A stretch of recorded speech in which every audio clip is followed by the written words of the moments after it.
ही गोष्ट न सांगता आल्यामुळे माझ्या मैत्रिणीचा मुलगा दिवसभर ओल्यात राहिला.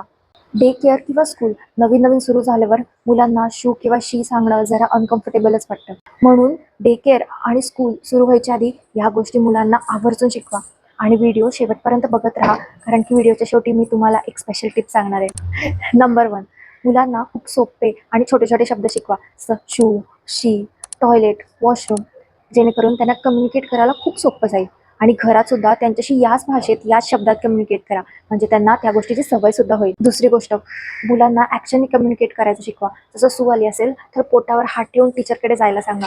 जर का त्यांना बोलायची भीती वाटत असेल तर निदान ते ॲक्शन करून तरी टीचरशी कम्युनिकेट करतील.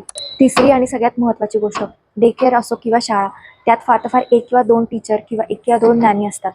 तर मुलांना त्या व्यक्तींशी कसं कम्फर्टेबल करून द्यायचं. त्यांना रोज घरात, "अरे, तुझी ती स्वाती टीचर आहे ना, ती किती छान आहे ना, किती छान छान गाणी शिकवते तुला. मग तुला सू आली तर तू त्या टीचरला जाऊन सांग ना, ती तुला बरोबर घेऊन जाईल. आणि तू जर का टॉयलेटमध्ये जाऊन सुसू केली तर टीचर तुला टाळ्या पण वाजवणार, तुला शाबासकी देणार, तुला स्टार देणार."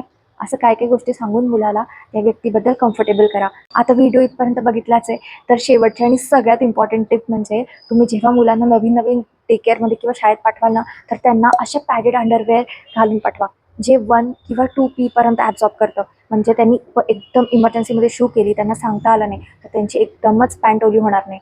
आणि अजून एक महत्त्वाची गोष्ट म्हणजे एक्स्ट्रा पॅन्ट आणि झिप लॉकची बॅग त्यांच्या बॅगेमध्ये नेहमी असलीच पाहिजे. म्हणजे ती ओली झालेली पॅन्ट त्यांची नॅनी त्या बॅगमध्ये घालून व्यवस्थितपणे देईल.